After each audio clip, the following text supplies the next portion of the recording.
Good job. All right, before we get going here, guys, out of respect for the individual and the family involved, ESPN has requested we do not comment publicly about the event prior to today's game, that including the coaches and student athletes from both Alabama and Wake Forest. This evening, we have Alabama head coach Jason Jackson, as well as student athletes Caden Rose and Dominic Jimenez. We will start with an opening statement from coach and then take questions for the student athletes. Yeah, and really good college baseball game. I thought both teams, a couple of really good starters going at it. You look back on the game and a couple of really good bullpen pieces going at it too.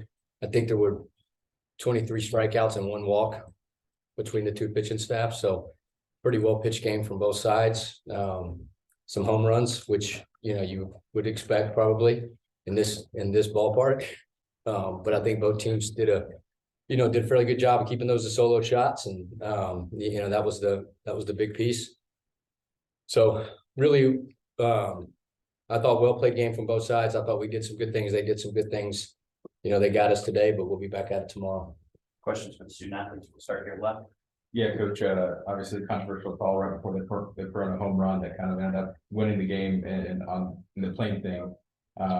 What would you see there? Obviously, I think Coach Brady got ejected after that. And just your raw thoughts on that play right there.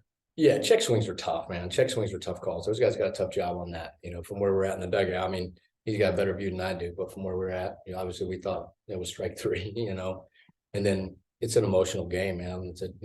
That's a big swing, and then the next guy hits a home run. So,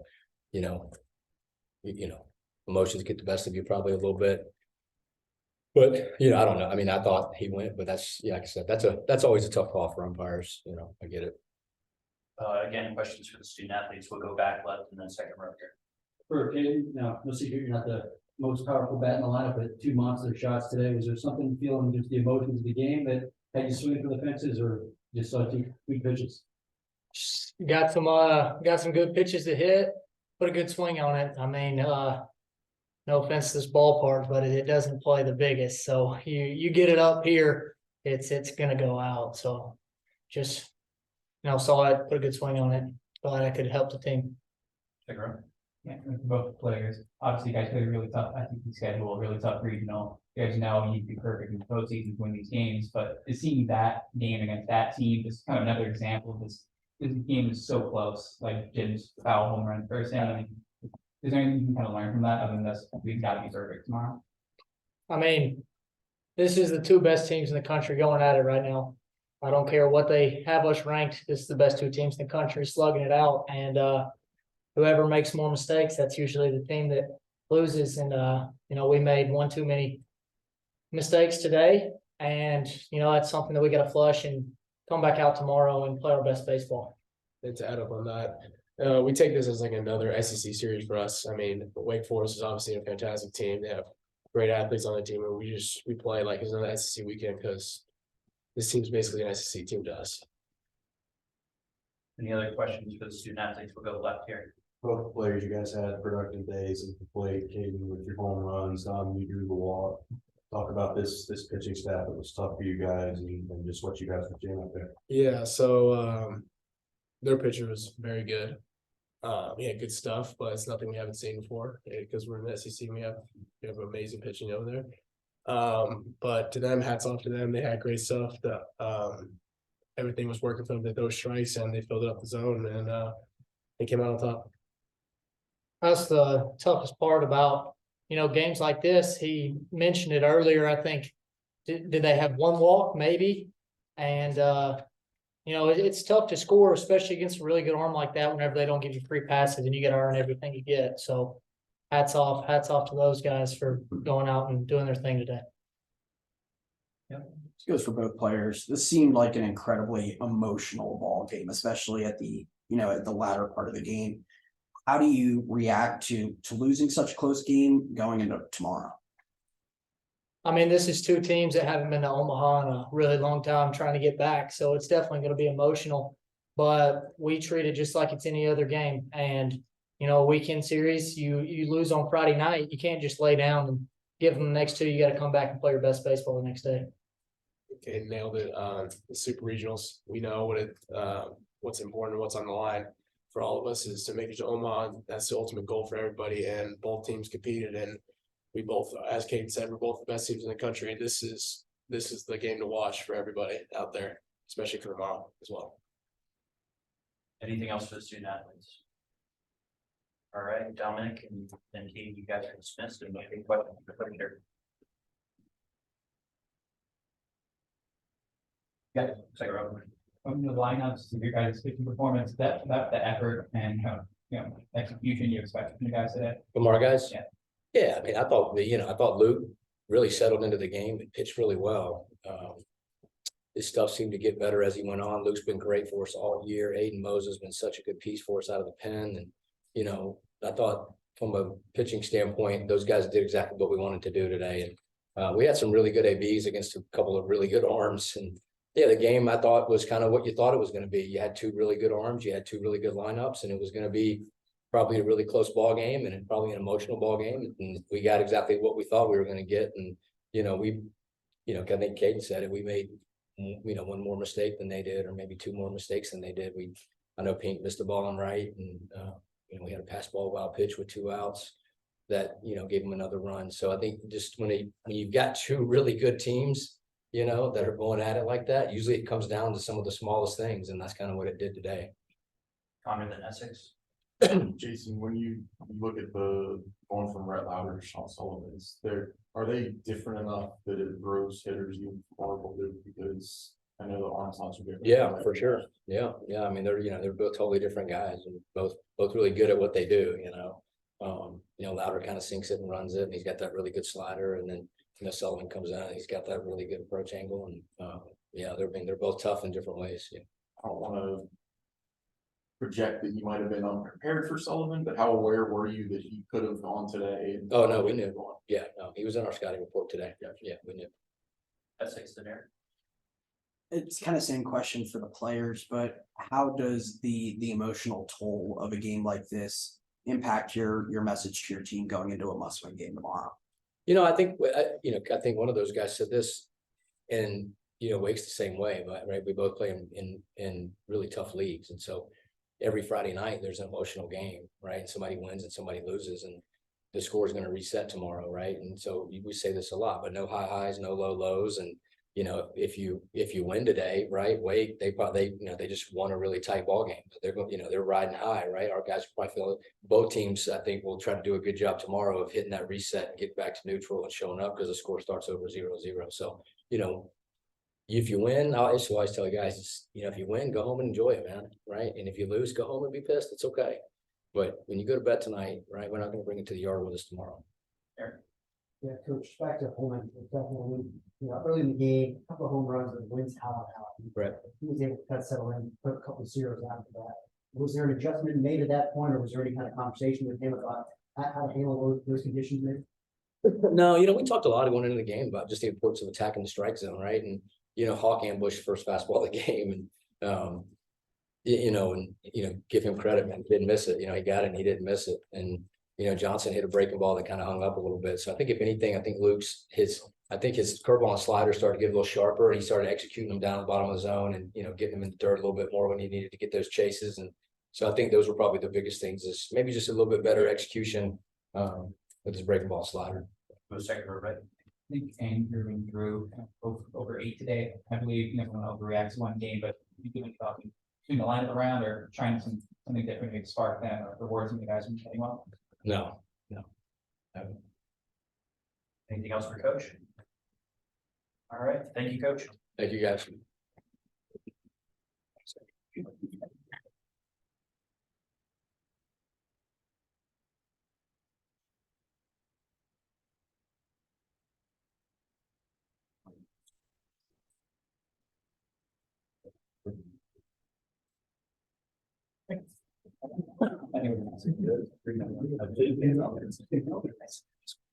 No, you're good.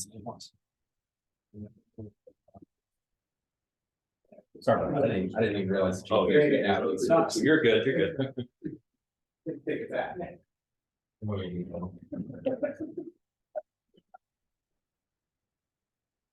I'll have no more of that. I'll have no more of that. Next thing I'm not. Done. Yeah, right now. No more silliness. Third row. That's all we're back here.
Like that's, he moved into the rotation, second week. He was on. Was it first week? That started. Yeah. Because that one.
All right, again, now, before we get going, out of respect to the individual and the family involved, I'm just in this request, we did not comment publicly about the event prior to today's game, including coaches and student athletes for both Alabama and Wake Forest. Tomorrow's first pitch is scheduled for noon. This evening, we are joined by head coach Wake Forest head coach Tom Walter, as well as student athlete Sean Sullivan and Rhett Louder. We will start with an opening statement from coach and then take questions from student athletes. Thank you. Heck of a ball game. Two really good teams kind of battling out there, and I'm just so proud of our guys. Rhett Louder just did what Rhett does, gives us a chance to win, made big pitches when he needed to. Sully comes in there with one out and a guy on first base, gets two big strikeouts, and then closes it out for us. So these two guys on my left were certainly the story today. Did just enough offensively. Holman's really good, and we had our hands full with him all day today. And he was landing both his breaking balls and mixing it up really well. So I was really impressed with the way he threw the ball. But we got a big 2-out RBI from Sess. We got a big 2-strike home run from Danny Corona, another 2-strike home run from JJ, Tommy Hawk to start the game. Pierce Bennett with a great base running play to tag up on that ball at first and come around to score on the wild pitch. So again, did just enough to win, played really sound defense today. And again, these two guys on my left just made big pitch after big pitch. So really proud of this club and looking forward to getting out tomorrow. We'll start with Les. Brad, just walk me through a delay once again, and did you eat, during this delay? That's the big question. Yeah, I got some food with me this time. I made sure of that one. Didn't make the same mistake twice. How did it feel out there, and what do you think you have working for you out there? Yeah, I didn't have my best stuff, but I kind of just was trying to make big pitches, like Coach said. I was just mixing it up. I think 2 pitches really hurt me on the day, but I kind of just had to battle through that one. Connor in the second round. Remembering almost a lifetime ago to the second game of the year, I think it was Brett for 5 innings and then Sully for 4. What makes it so effective when Brett starts and Sean, what makes that tandem so effective? I mean, I think Sullivan's just pretty good, so I think he can come after anyone and do a good job. But that's we're pretty confident when I can hand the ball to him with a chance to finish the game. Go second row and then to Essex. Yeah, for both players, I believe Allianz Caden Story was up here about 10 minutes ago and said that he thinks these 2 teams are the best in the country battling it out. So would you agree with that? And what are your impressions of Alabama after being a pretty good battle today? I mean, yeah, they're a good team. There's a lot of good teams left. So we're just gonna have to keep playing our game, keep playing good baseball, and then I think the results will handle itself. But it's not gonna be easy year on out. Yeah, I agree. I think we just need to keep grinding out at bats, grinding out innings, just making pitches in big spots and just, kind of staying on us, keeping our energy towards us and just play with passion. Essex and then second row left. Sean, what was going through your mind with that roller coaster of coming in the 7th, getting those 2 outs, and then the first pitch of the next inning is a home run, but afterwards you shut it down from there? Yeah, I mean, first pitch, you gotta come into the game calm. I felt comfortable out there. Just nothing really. That's kind of the good thing when nothing's going through my brain. That's probably when I'm doing my best. And then that first pitch, he's kind of just sitting on it. Maybe should have brought it a little up. But then just kind of refocus, attack the next pitch. You can't really dwell on it or else that's when you get into trouble. So that pitch didn't adjust or affect your confidence at all? No, it just, I missed a spot a little bit, but I knew what I did wrong and just make that adjustment on the fly. We'll go second row left and then Aaron. Especially compared to last week, it seemed like a lot of balls and strikes were a lot closer. What were your thoughts on the strike zone and how did you guys kind of adjust when you guys didn't get a call coming your way? Yeah, I mean, it was a pretty tight zone, but I didn't think it was a pretty true zone. I feel like, and I think a couple that I feel like sometimes they go your way, but then sometimes they don't. I guess they did today. So can't really harp on it and then can't blame anything on. You just got to make the next pitch. But that's just umpires are pretty good at their job. So yeah, I feel like coming in late, I've been watching Rhett. I kind of saw that he was getting a little more in, so you kind of find it when you're out there, and I just try to kind of highlight those spots where he's given, which was in today. I felt like a little bit, and just try to kind of take advantage of it. Aaron, then Josh, then Connor. Yeah, so 8th and 9th innings, you're facing, harder older, you're just shoving fastballs. And it seemed like both, I know that's your bread and butter pitch, but when the ball's jumping like it is today, you're blowing out, you're just, attacking these big power hitters with fastballs. I mean, what gives you the confidence to do that? And then how did you handle also kind of the atmosphere there as the pitching ranked up? Yeah, I feel like, you kind of just have to trust it. It's worked all year, so I don't really see why I steer away from that now. And just, the atmosphere is loud and all that, but I think, it's they're behind us, so it's nice. And just kind of, you just got to go after it, full confidence, stick to the pitch plan, and just execute pitches. Gosh, one for each of you. Sean, Danny was quoted after the game saying he might have caught a break on the check swing. Do you think he caught a break on the final, given how tight the zone was? Maybe. Yeah, it's hard. I don't have a good angle on that, but I'll take it. I'm not complaining. And Brandon, you said a couple of days ago that you might feel some emotion coming off the mound, given the setting and what it might mean for you, maybe the last time here. What did you feel as we're coming off of the setting? It's hard to explain. I got goosebumps right now thinking about it, but especially with this crowd, it might be my last time. Probably is my last time ever pitching on the couch. I thought the sixth was gonna be my last inning, so I was just in the back of my head the whole time. I was like, this is gonna be my last inning here. This is crazy. But then I got through that kind of quick and then we talked about one base runner and so I was just full send right ahead and then walking off. I mean, I couldn't ask for a better crowd and then just the support along the way. It's awesome. What did Tom say to you? What, on the mound or On the before the inning? We were just normal stuff. It didn't be too big. I mean, he told me good job and then would hang in there and would make a big pitch and him and Brock were like, that was a big out before that. But you know, we still had a lot of game left, so you don't want to get ahead of ourselves.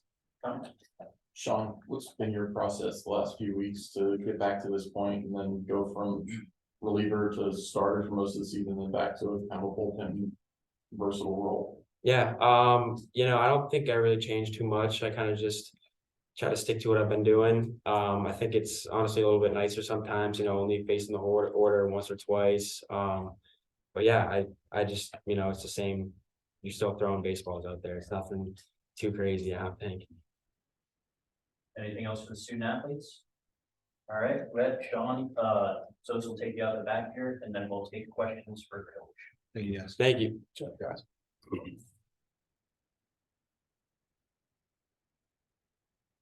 Oh, yeah.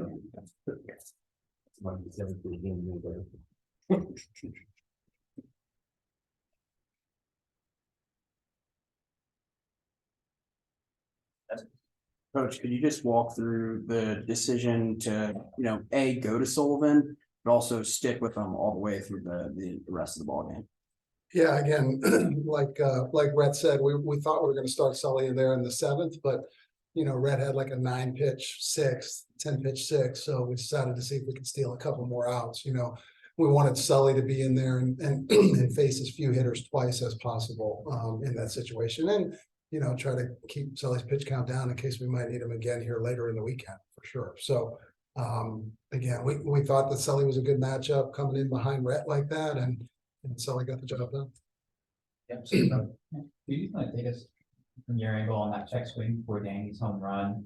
Does it seem like there's a little bit of tripping about check swings throughout the game, kind of a part of the sport? Kind of what was your take on the situation? Yeah, again, when it happened live, I thought he probably went, but nobody's got a better view of it than the third base umpire. So these guys are in this game for a reason, and they're the best at what they do. So again, I trust those guys to make big calls and get them right. And I thought the home plate umpire was super consistent tonight. I thought he did a great job. Aaron and Les. Now over here, Coach, Sully in the bullpen now, I mean, it's something over the year we've seen a lot of, Omaha teams, championship teams do is take one starter, stick them in that kind of a role at the beginning of this part of the season. Is that something you guys had kind of planned to do ahead of time, or did, him, maybe going down for a week or two kind of prompt that decision, and how do you feel about it right now? Well, I think a little bit of both. We talked about that. I mean, Keener's in the bullpen right now too. I mean, again, if it goes to game 3, Keener's likely to start, but if we have a chance to win tomorrow and Keener gives us the best chance to win, he's going to be in there. You can't never know what's going to happen on Monday. So if we have a chance to win tomorrow, you might see Keener. So, we knew Red and Josh Hartle would start. And then after that, it's kind of all hands on deck. Les. Coach, walking through the decision to not only start Danny Corona, but have him bat second. What were you hoping to get out of him, and did you see what you wanted? Yeah, he's been having really good at bats, and I was in between on I wanted to start Danny. I was in between on Cess and Lucas Costello, truthfully, and I thought just the matchup against Holman favored Cess a little bit over Lucas. So again, just kind of went with my gut on there, but it's a tough call. I mean, all three of those guys have gotten big hits for this team, and we love when all three of them are out there. So it's just really kind of going with the gut feel game to game. And then Seth's got a big 2-out hit for you. That was massive, right? Huge hit. That we got a man on second base with nobody out, and they get a big strikeout. JJ, Holman makes a great pitch on JJ to strike him out, and then Pierce Bennett flies out. So momentum was kind of clearly shifting back to the Alabama side, and then Sess gets that big hit and gives us a 2-run lead, which obviously we needed. All around, both teams, most of the scores were coming off those home runs. Big spend. What do you want to look to improve on for tomorrow, kind of efforts coming off, and are you guys willing to just keep going in those bonds? Yeah, I think we'll keep going. And like Rhett said, I mean, he made a couple bad pitches with 2 strikes and he gave up an 0-2 homer, which, you know, Rhett never does. He gave up a 1-2 homer where he just kind of hung a fastball in both those situations. So, you know, with Rhett in a 2-strike count and in those situations, I mean, he's going to give up a home run 1 in, 100 times. And it just so happened he made 2, and give credit to Shelton and Rose, who both capitalized on those pitches and had no doubters. So again, we got the counts where we wanted them to. We just need to make a couple little better pitches in those situations. Statistically, winning the first game of a super regional is incredibly important for a team. How do you, what's your reaction to taking that first game, but how do you handle the emotions of that game and prepare for tomorrow as a team? We've got to get back to business as usual. We've got it where we want it, but at the same time, we're playing a really good team. They've got a bunch of pitching left. So it's going to be a battle. We do too. So I agree with Coach Jackson. There's 2 really good teams in this super, and we're gonna be slugging it out, fighting for every inch. We'll go TD's back left. Coach Reed, 1 win away from your first trip to Omaha since 1955. What would it mean to be able to do it in front of fans here at the couch? Well, the Deacon Nation has showed up in spades. We've had a couple of delays the last couple of weeks, and they've stuck it out. And walking into the stadium at 8 a.m. this morning, there's people out there tailgating. There's excitement. I was at a restaurant last night. People are yelling "Go Deeks!" and it's been electric. So it would mean the world to this program and to me personally to do it here at the couch. The second we're right in the time. And you had mentioned yesterday that maybe trying to get Sean or whoever will come in today, anytime they if needed. I think that 39 pitches, he'd be available for the weekend. Yeah, I have no doubt. And again, we won't go long with them, and we're certainly going to try to get through the next 9 to 18 innings without him. But yeah, knowing Sean Sullivan and the competitor he is, he's going to want to be out there for sure. Fine. We talked so much about a lot of other aspects of what your team does well. But base running today was Pierce taking second, a lot of this one wild pitch, and Brock getting second on the drop pop up. Yep. Speak to how important those situations were, and is that kind of an overlooked aspect of how good this team's been? Yeah, free 90s. And when we talk about in the conference tournament, our base running was not great in the conference tournament. We were disappointed by that. So it's been a point of emphasis for us, since then, and certainly been a point of emphasis for us all year, because when you're in tight games, it comes down to those free 90s. If you have more free 90s than they do, and you look at our stat page, we walked 1 on the day and they walked none. I mean, that's 2 good pitching staffs there that aren't going to give you much. So you've got to be creative to get other free 90s that aren't walks. Gotcha. Brett said it was very emotional for him coming off. Given what he's meant to your program, how emotional was it for you to take him out for the last time? Man, I was thinking about it on my way out and my way back. I mean, what that guy's done for our program. He's 15-0, and for him to get the win here in game 1 of the super regional is what it's supposed to be. And I'm just so proud of him and the man that he is and the leader he is, and as a captain of this ball club, just couldn't happen to a more deserving person. So I hope we get to see him pitch at least one more time. Yeah, Les. You said captain of this ball club. Have you named captains finally? No, it's just in my head. Because you said captain. Yeah, Okay. and I said that on purpose. Okay. You know me well enough to know this. I don't say anything unintentional. So is he the only captain? Do you have others to We name? have other captains. I'll trickle them out over the future time being here. Guys, anything else for Coach? Thank you. Thank you. Thanks. You catch that? That wasn't the first time either. We called Sess a captain last week. Really? Yep.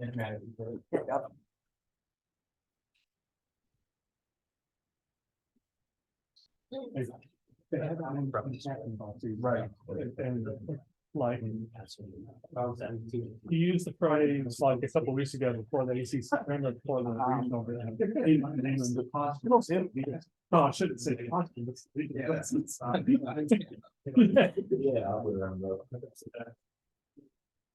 Thanks, Seth.